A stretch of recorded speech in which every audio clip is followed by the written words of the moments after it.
10-11 दिवसामध्ये आपल्याला मतदानाला सामोरं जायचंय.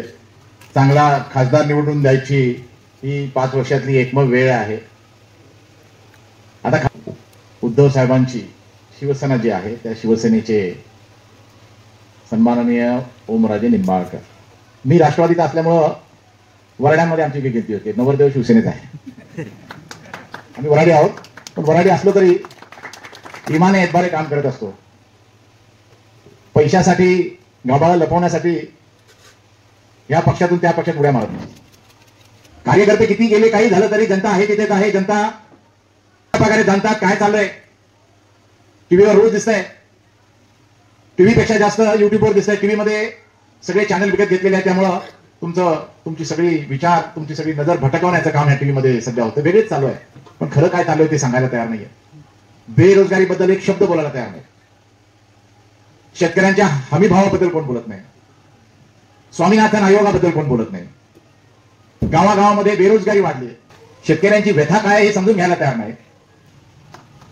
पण माझी चूल कशी पेटेल, माझा घरामध्ये तरुण झालेला युवक त्याला नोकरी कधी मिळेल, माझ्या घरी एखादा आजार निघाला, एखादी घरची हत्या आहे का, तुमचं आडनाव काय, आता तुम्ही मला चिठ्ठी दिली आहे, त्या चिठ्ठी दिली त्यांना काहीतरी मी मदत केली होती, त्यांचा जीव वाचला, त्यामुळे मला एक चिठ्ठी आणून दिली.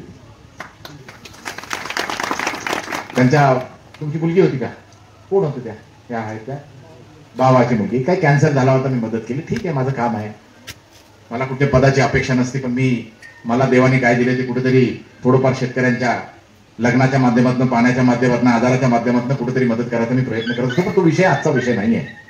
विषय हा आहे की बाबा हे समोरचं सरकार किती निर्दयीपणे शेतकऱ्यांपुढे वागतंय. ठराविक 1.5 लाख कोटी काही मोठ्या मोठ्या धनदांगड्या उद्योजकाचे हे केले. पवार साहेबांनी 72-70 हजार कोटीची कर्जमाफी केली एका वेळात.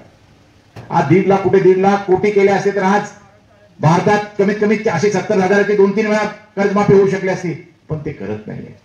सांगितलं की लातूर जिल्हा आपल्याकडे तालुका होता 1983-84 मध्ये. जिल्हा झाल्यानंतर त्यांची प्रगती बघा, तिथल्या लातूरची व्यवस्था बघा, आणि आपण बघा कुठे आहोत. आज त्याच कुटुंबातली व्यक्ती 40 वर्ष त्या लाल दिव्यामध्ये आहे. त्या 40 वर्षाच्या लाल दिव्यामध्ये आता 40 वर्ष वडील थकल्यानंतर मोठ्या मुश्किलने घरी बसले, आणि बसल्यानंतर काय केले की आपल्या पोराला गाडी दिली. पीक विमा करतो, काही काम केलेलं नाही. कुठेही गेलं की मी 1000 कोटीचं हे आणलं, मी 500-100 कोटीच्या खाली हा बहादर बोलतच नाही. मी एवढे कोटी आणले, आणि कुठेही कोटी काय कागदावर आहे. आता मोठ्या घरातला आहे तर त्याला छोट्या घरात आणण्यासाठी वेळ आली आहे त्यांना घरात बसवण्याची.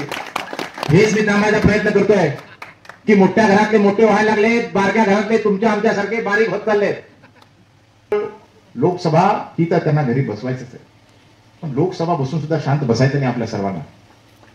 कारण लोकसभेसाठी ज्या माणसाने आपल्या महिलेला, धर्मपत्नीला टाकलं, त्या माणसाला सुद्धा घरी बसवल्याशिवाय ही क्रीड संपणार नाही. यासाठी आपल्याला प्रयत्न करायचा आहे. आता मी वेळ घेत नाही, कारण सत्ता यांच्या हातामध्ये. अशोक जगदाळ्यावरती कारखाना चांगला करत होतो, काढून टाकलं. त्याच्यानंतर सुद्धा कित्येक केसेस केल्या. त्या 2012चे छोट्या मोठ्या उखाळा पाखाळा करतात.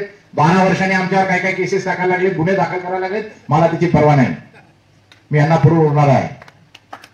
तर ह्या मनोवृत्तीच्या लोकांना मला सांगायचं तात्पर्य असं आहे की एक सामान्य कुटुंबातला माणूस ओमराजेंच्या आपल्याला रूपामध्ये मिळालेला आहे. आपण सर्वांनी मिळून कुठेतरी ह्या घराणेशाहीला थांबवलं पाहिजे. ओमराजेची मशाल पेटवत ठेवली पाहिजे.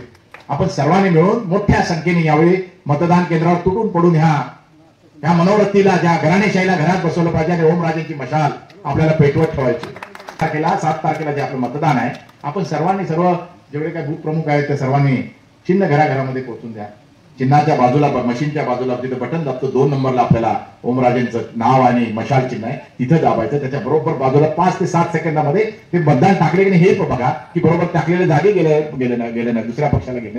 हे आपण सर्व महिलांना, खास करून ज्या अशिक्षित महिला आहेत, ते शेतकरी आहेत, त्यांना आपण हे सगळं सांगून आपण मोठ्या मताधिक्याने आपण ओमराजेंना निवडून द्यायचंय. आपण सर्वांनी त्यांच्या मशाल चिन्हावरती बटन दाबून विजयी करा, अशी परत एकदा आपल्याला कळकळीची विनंती करतो. मला घेतो. जय हिंद, जय महाराष्ट्र.